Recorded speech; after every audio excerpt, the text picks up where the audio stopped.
What's up, everybody? Nate here from Out of the Basement, bringing you a brand new action figure overview. Today, we're going to be catching up on some figures here, and we are going to do a threefer and take a look at Lothal Ezra, Hera Syndulla, and Sabine Wren from the AHSOKA series. I've had these figures for a while, but I just have not had enough time to get around to actually doing a review of them, but I still wanted to make a video to just kind of give my general thoughts on them so far. So I'll go one by one through each of them, just kind of give my general thoughts on what I think about them, and then of course we'll compare them with some other Black Series figures from the show and also from Rebels and some other stuff as well. Hit like, subscribe if you are new, and let's just jump into these figures. We're going to start things off in sequential order, so that means Lothal Ezra is up first. And here we are with a little bit of a closer look at Ezra. And yeah, this is based on the very quick hologram scene that we see in the early episodes of the AHSOKA series. But more importantly, this is a Rebels Season 3/4 Ezra, just with the live action actor's likeness instead of a animated look to it. So this was one that I was very excited for when I started to see those leaked photos on eBay. I couldn't believe that we were finally getting basically another Rebels figure just with the live action actor's likeness, which to me I'm fine with. The Black Series usually is always about taking the figures and making them as if they were real or live action. So if that's how we have to get some Rebels figures, then so be it. Because before this, it had been quite some time since we'd actually seen anything substantial from Rebels. So yeah, let's go ahead and take them off the stand and I'll just give you a closer look. And I think they did a really great job capturing the likeness of the actor that plays Ezra, although it is kind of jarring to see him without a beard since that's mostly how we see him in the actual show. But it looks great. We got the little scars. Yeah, the face is definitely a little shiny, but that's nothing a little matte spray won't take care of. And they went with some really bright colors for the costume. But to me, that's okay. I like the way it pops out, and it does definitely give it a little bit of an animated edge, which for me, this figure has already been sitting in my Rebels shelf, which is where I rightfully think it belongs. But yeah, I think they did a great job translating the costume. Everything appears to be in order. There's some really nice details here as well. And we do get his lightsaber, which does have a removable green blade, and it looks really nice. And we also get a blaster with him as well, which actually does have a little bit of silver paint on it. Nice to see that. And I think overall the posability is pretty good on this figure. We do get butterfly joints. The single hinged elbows are pretty decent. You know, you just get a little over 90 with them. He does still have thigh swivel. And honestly, his crunch forward for a Black Series figure is not bad. So for someone like me who's a pretty hardcore Rebels fan, this was a no-brainer. And I would definitely recommend it just because it's finally another figure from Rebels, although technically in an AHSOKA packaging, but you know what I mean. So yeah, there is Ezra Bridger from Lothal. And next up we have Sabine Wren here, and right off the bat, I think they did a really great job with her head sculpt. The likeness is pretty strong on this.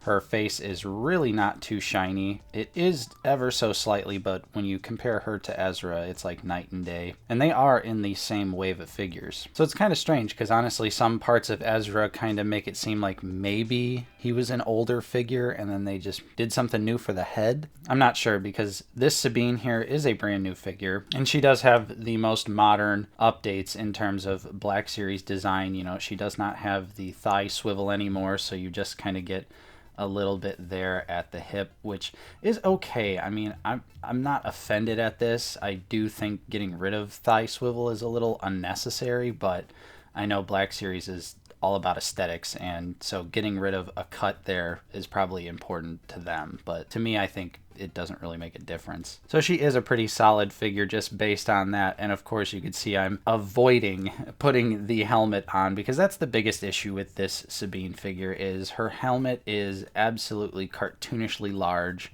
and so it wobbles around. It doesn't fit on her head snugly in the slightest. It's nice if you want to do some like really exaggerated poses. You could just kind of poke the helmet around and you're not really moving the head underneath, but it is kind of a disappointment. I really think that this is another strong case, just like the recent Return of the Jedi Darth Vader. as to why we just need alternate heads instead of removable helmets. So we would completely avoid issues like this, where it wobbles around and it's really just not all that great to pose. And honestly, I'm kind of glad that in the show, she really doesn't wear her helmet, because now this figure can totally work without the helmet on. Because otherwise, I think, like I said, this figure is pretty nice. You get both of her blasters, and you also get Ezra's lightsaber as well. The one blaster is painted yellow, the other one is painted blue. Great armor details on her as well, and some really nice articulation too. Of course, she has butterfly joints, and the double neck peg helps out as well. But her elbows do only give you slightly over 90, so they're just a little bit better than Ezra's. Although you can tell it's definitely the sculpt that holds back the articulation point. The armor collides with the sculpt on the bicep. So there could be more range there if the sculpt would have had a little bit more wiggle room. And I guess really my only other glaring issue here with Sabine is that she does suffer from the knee pad being on the thigh instead of the knee itself. This is something that just looks so weird and unnatural, and definitely limits what kind of poses you can put her in as far as crouching goes. And I just don't understand why on some figures like Clone Troopers, you know, they've got it. They understand that the knee pad goes on the knee, not the thigh.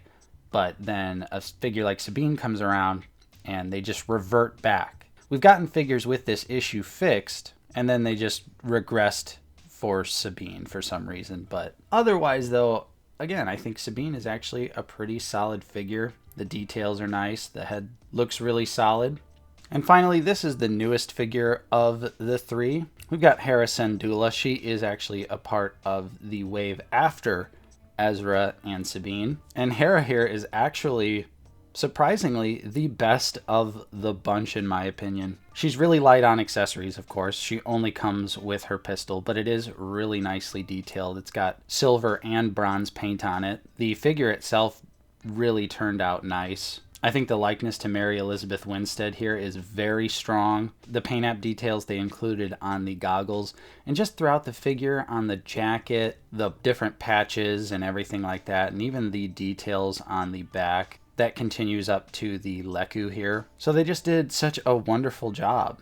She's got a surprising amount of paint throughout, the belt nicely detailed, and she actually has the most modern Black Series articulation out of the group, because I totally keep forgetting that she has the ball jointed wrists like we saw on Figrin Dan.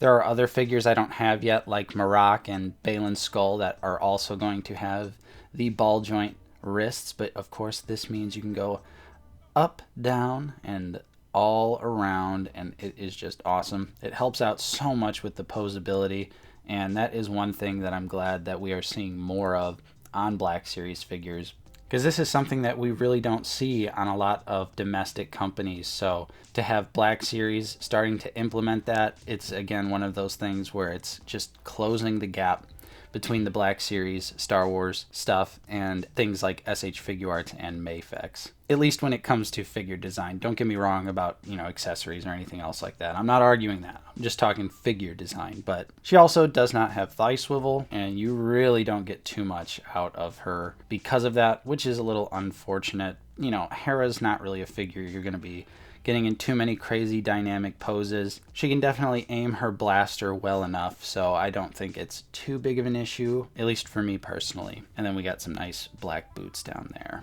And she's just such a nice looking figure, so posable, it's so effortless.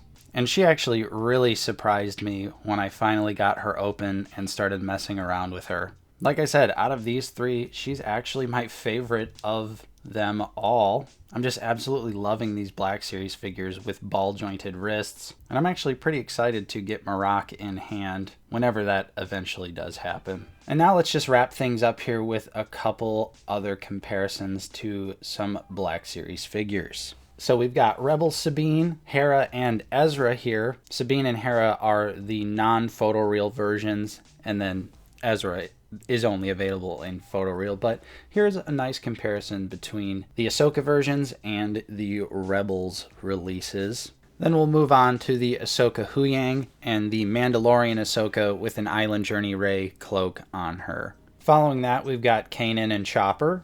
And last but not least, with Zeb. So there you have it. There were my thoughts on these 3 figures from the AHSOKA series. They were definitely pretty strong releases, minor nitpicks here and there for them. But overall, I think these are 3 pretty strong releases from Hasbro. Hera, easily the best of the bunch. She's got those wonderful ball-jointed wrists that I just can't get enough of, and I can't wait to see more figures utilize that in the future. Ezra, it's great to finally just have more Rebels, and then Sabine is just a strong figure. Just don't really use the helmet and you'll be just fine. So hopefully you enjoyed this overview. If you did, don't forget to leave a like, subscribe if you are new. We're always talking Black Series here on the channel. Big shout out and special thank you to our current channel members. Your continued support is truly appreciated, and thank you to everyone else out there for watching. I'm Nate from Out of the Basement, and I will see you next time.